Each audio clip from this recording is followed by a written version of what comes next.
नमस्कार भाइयों, agree farm FPO इटा में आप सभी का बहुत बहुत स्वागत है। आज का जो साथियों टॉपिक है वो टॉपिक नए एफपीओ जो लोग बनाने जा रहे हैं तो उनको उसमें क्या क्या सावधानी रखनी चाहिए ताकि उनको आगे चल के उसमें दिक्कत ना आए। जैसे कि मैं पहले भी आपको एक वीडियो दे चुका हूं कि उसमें मैं आपको बता चुका हूं कि एफपीओ में कौन कौन से एफपीओ बनाने चाहिए, कौन कौन से नहीं बनाने चाहिए। तो आज का टॉपिक वो नहीं रहेगा। आज का टॉपिक वो है कि जो नए एफपीओ बनाने जा रहे हैं तो उनको किन किन चीज़ों का ध्यान रखना चाहिए ताकि उनको आगे भविष्य में कोई ऐसी दिक्कत ना आए जिससे वो परेशानियों का सामना कर सकें। और परेशानियों का अगर सामना होगा तो चली चलाई कंपनी एक तरीके से बंद होने लगती है, तो उसमें नुकसान के जो फैक्टर हैं वो बहुत ज़्यादा हो जाते हैं। तो इसीलिए जो आज हम बात करने वाले हैं तो वो बात करने वाले हैं किस पे? नए एफपीओ बनाने वालों के लिए। तो कोई भी साथी अगर नया एफपीओ बनाता है तो उसको किन किन चीज़ों का ध्यान रखना चाहिए, तो ये कुछ मेन बिंदु हैं। वो कौन कौन सी हैं कि सबसे पहले हमें बोर्ड ऑफ मेंबर, जो 10 मेंबर होते हैं कंपनी को चलाने वाले, वो कहाँ से लेने चाहिए, वो कैसे होने चाहिए और वो कितने होने चाहिए। तो ये सब संख्याएं जो हैं बहुत ही ज़रूरी हैं। तो सबसे पहले हम बात कर लेते हैं, जब किसी एक कंपनी की जब एफपीओ आप बनाते हैं उसकी जब स्थापना होती है तो उसमें रजिस्ट्रेशन होता है। रजिस्ट्रेशन से पहले क्या होता है, आपको बोलेगा कि 10 लोग लेके आइए, मतलब 10 किसान लेके आइए। और वो 10 किसान आपको कहाँ से लेने हैं ये आपको लगभग ज़्यादातर कोई भी नहीं बताता है, और उसी अनजाने के चक्कर में हम वहाँ फंस जाते हैं।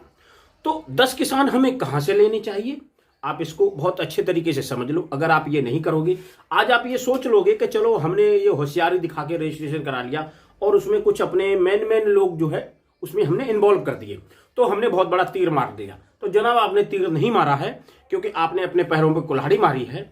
इन फ्यूचर आगे जाके जब आपका आरओसी में जाके इक्विटी ग्रांट के लिए आप जब अप्लाई करेंगे और वो जब सर्वे होने लगेगा, उसकी आरएनडी होगी जब, तो उसमें आप पकड़े जाओगे कि आपने ये गलत तरीके से इन लोगों की नियुक्ति कर दी है। अतः हम आपको कोई भी सहायता देने में असमर्थ हैं। तो उस समय आपको इतना खराब लगेगा और वो कंपनी जो है वहां पे डूबने के कगार पे आ जाएगी। क्यों? जब आपको फंडिंग मिलेगी नहीं तो आप करोगे क्या?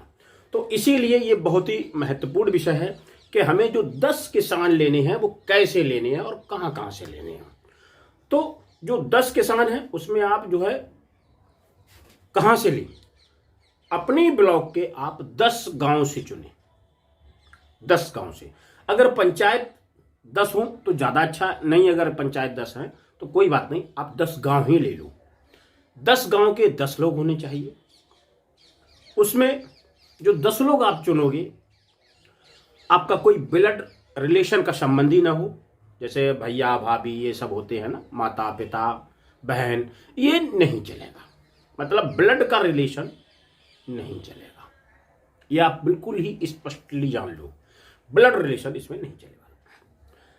दूसरा, बहुत सारे साथी ये नए एफपीओ जब बनाते हैं तो भी ये सोचते हैं कि जैसे कि हमारा कोई सगा संबंधी है तो कहीं बाहर रह रहा है तो उसको हम ले लेंगे, लेकिन ऐसा भी नहीं है।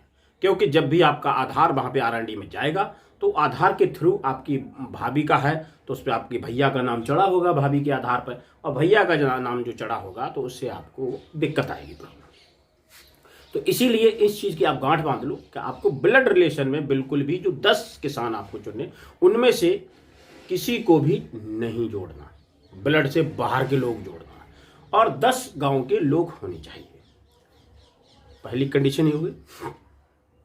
अब ये 10 गांव के लोग होने कौन कौन से चाहिए, तो इसमें आप ये बहुत महत्वपूर्ण बिंदु ये भी है कि जो 10 लोग आप चुनोगे तो उसमें से आपको ओबीसी एससी एसटी में से एक कंपलसरी है, एक तो कंपलसरी है, चाहे ओबीसी में से ले लो, एससी में एसटी में किसी से भी ले लो, इसमें से एक मेंबर उसमें होना अनिवार्य है। दूसरा, बाकी के जो और मेंबर बचे हैं तो उनमें से एक या 2 महिला, ये बहुत ही महत्वपूर्ण विषय है। जो 10 लोग आप चुनते हो तो उसमें 1 या 2 महिला का नियुक्ति जरूर करना, जिससे आगे चल के आपको कोई दिक्कत नहीं होगी। अब इसमें जो 10 लोग चुने जाएंगे, अब बहुत सारी महिलाओं के पास जमीन नहीं है तो ऐसा नहीं चलेगा। महिला होनी चाहिए। जो 10 के 10 हैं किसान, उनके पास कुछ ना कुछ थोड़ी बहुत ज़मीन होनी चाहिए, मतलब उनके नाम की फ़र्द निकलनी ही चाहिए। अगर फ़र्द नहीं निकलती है तो ऐसे लोग भी उसमें नहीं बन पाएंगे। तो ये विशेष चीज़ें हैं जो महत्वपूर्ण मैं आपको बता रहा हूँ एफपीओ बनाते समय, क्योंकि ये जल्दबाजी में न तो कोई अधिकारी बताता है न कोई बताता है। जब आपको आगे चल के इसमें प्रॉब्लम आके खड़ी हो जाती है तब आप फिर इसमें सोचने लगते हैं अब क्या करें।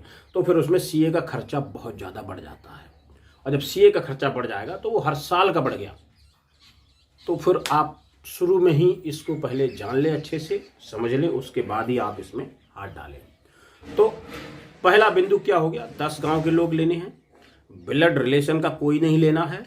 इसमें 10 लोगों में से एक ओबीसी, एससी, एसटी में से एक होना चाहिए। इसमें से 1 या 2 महिला होनी चाहिए, ये कंपलसरी है। उसके बाद बाकी के आप 7-8 लोग कहीं के भी ले सकते हो, लेकिन ब्लॉक के अंदर के लेने चाहिए। इसमें ब्लॉक से बाहर का कोई भी नहीं चलेगा, वो ब्लॉक का निवासी होना चाहिए।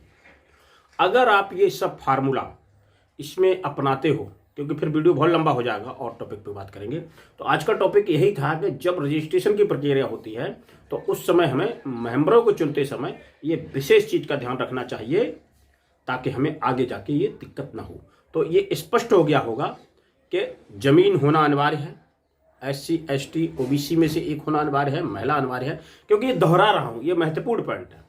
आप फिर कहोगे सर कमेंट में कि दोहरा दिया, वो दोहराना बहुत ज़रूरी है, क्योंकि हम उस टाइम ये नहीं देखते, हम थोड़े लालच में आ जाते हैं और अपने रिलेशन में ही सबको जोड़ देते हैं।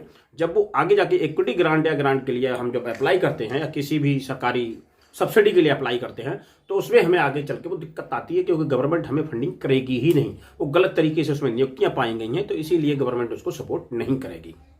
तो साथियों, आज का बस इतना ही टॉपिक था इसमें। अगर आप लोगों को पसंद आया हो, ज़्यादा से ज़्यादा वीडियो को लाइक, शेयर, सब्सक्राइब करें। मिलते हैं अगले वीडियो में। नमस्कार, धन्यवाद।